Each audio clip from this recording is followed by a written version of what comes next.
Jacques Expert, bonjour.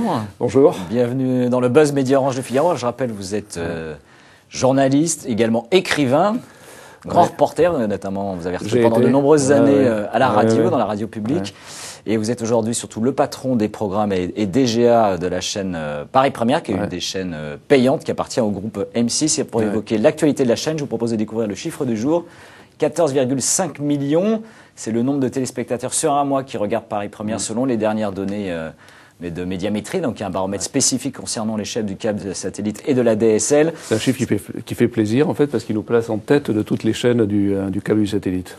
C'est la chaîne la plus regardée en nombre de téléspectateurs. C'est une part d'audience de 0,7% pour être très précis. Est-ce que justement une chaîne thématique payante à l'heure de la TNT gratuite, c'est un enjeu encore facile à relever ou pas? Je rappelle que les chaînes de la TNT ont fait 22,8% pour les chaînes gratuites, bien sûr, de la TNT le mois dernier.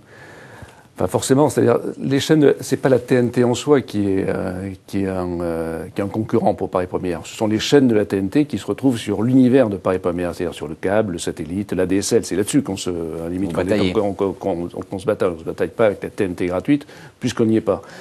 Alors ça fait des chaînes supplémentaires et je crois que Paris Première dans cet univers difficile, féroce, à couteau tiré, on peut le dire, parce que chacun a la part de marché, c'est l'existence, notamment pour les chaînes gratuites, ils ne vivent que de la publicité, donc il faut que ça marche. Nous, on a d'autres objectifs qui sont l'image, et ça c'est important. Alors, dans cet univers-là, on existe, et et cette existence repose sur deux choses. D'abord, on marche bien, le chiffre que vous avez dit le prouve. C'est une chaîne qui est devenue profitable, je crois. Voilà, et c'est une chaîne qui est devenue profitable, et deuxièmement, et ça c'est important, on est identifié. Il y a des dizaines et des dizaines de chaînes. Quand on dit Paris Première, on sait où on va. Et ça, c'est important. Vous savez, si c'est pour ressembler aux chaînes de la TNT qui font, en gros, en TNT un peu moins bien que les chaînes historiques hertziennes, c'est pas la peine que Paris Première se positionne là-dessus. Ce qui est important, c'est que Paris Première se constitue, forge son image, une image différente, intelligente, exigeante, anti-politiquement correcte, insolente s'il le faut, comme on l'a été hier soir. Ça, c'est Paris Première, inventive. Je pense qu'on est une chaîne particulièrement inventive, qui offre des magazines, 10 magazines par an, qui a une politique de films, de séries originales, qui offre du spectacle, 30 spectacles en direct dans la saison, c'est quand même pas mal. C'est ça, Paris Première, c'est une chaîne qui invente et qui cherche à se singulariser. Sinon, on n'existerait pas. Politiquement incorrect, c'était le cas hier soir. C'était aussi en direct avec la remise en direct du Palace, des gérants de la politique, donc qui se veut, on va dire, le pire, entre guillemets, des personnalités politiques de l'année. Est-ce que l'audience était là ou pas? L'audience, il est 10h22. C'est un peu tôt pour le savoir. C'est un peu tôt pour le savoir. On le saura cet après-midi. Les audiences pour les chaînes du câble et satellites qui sont inscrites à Médiamétrie en quotidien tombent en début d'après-midi. Donc il y a un vrai point d'interrogation parce qu'il y avait une prise de risque maximale, c'est-à-dire ce qu'on a fait avec les Gérards, mettre cette émission en prime. Jusqu'à présent, les Gérards à 20h35. Jusqu'à présent, les Gérards de la télévision et du cinéma qu'on mettait en deuxième partie de soirée marchent très bien, puisque ces deux cérémonies font nos deux meilleures audiences de l'année en deuxième partie de soirée. D'accord. Donc c'est à peu près quel c'est aux alentours de 300 000 téléspectateurs. Ce qui, pour une chaîne du câble et satellite, est une très belle performance en deuxième partie de soirée. Donc hier soir, il y a un point d'interrogation. En première partie de soirée, est-ce que l'émission était suffisamment puissante pour attirer autant de monde ou même plus de monde? Je ne sais pas. Vous savez, le record d'audience de Paris Première, en première partie de soirée, c'est 600 000 téléspectateurs.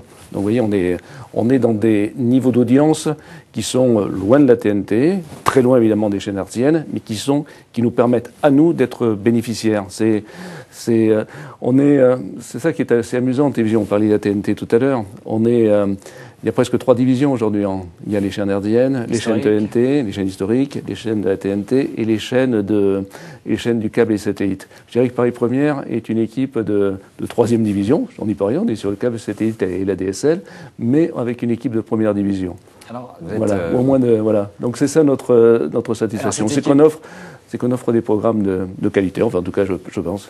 Alors la tranche en clair, je rappelle, il y en a une quand même sur la TNT gratuite, qui est le soir à 18h35 à 20h35 sur la TNT gratuite. Est-ce que c'est un produit d'appel et d'image dont vous parliez tout à l'heure? Est-ce que ça a vocation d'ailleurs à s'allonger, cette tranche en clair, ou pas?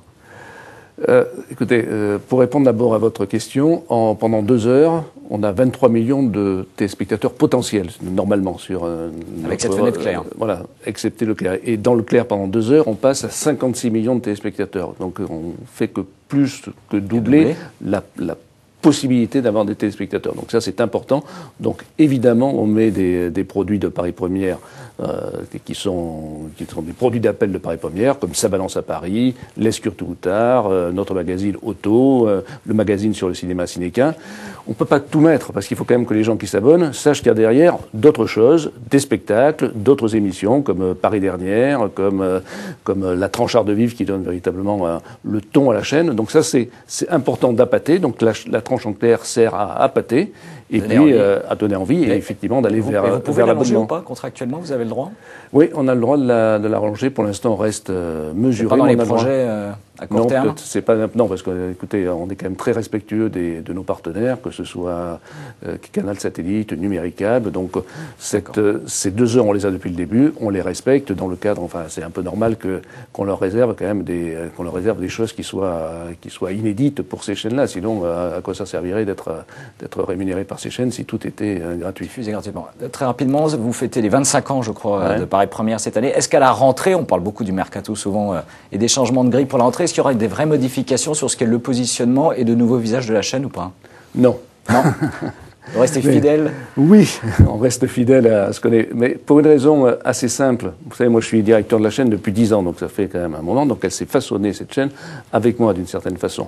Mais la chaîne qui a été créée il y a 25 ans ressemble dans ses fondamentaux, comme on dit en football, à ce qu'elle est aujourd'hui, c'est-à-dire son impertinence, sa différence. Et c'est ça qu'on cultive. Si on faisait la chaîne il y a 25 ans, elle est totalement différente de celle d'aujourd'hui, mais l'ADN, comme on dit aussi, est là. Et c'est là-dessus qu'on doit, enfin, c'est là-dessus qu'on construit de saison en saison. Donc, ce que j'ai toujours dit, à Paris Première, il n'y a jamais de révolution, il y a toujours des évolutions. Et ça, c'est important, c'est-à-dire que les gens doivent savoir, et c'est important vu le nombre de chaînes, ce qu'ils vont trouver sur une chaîne. C'est important d'avoir des rendez-vous.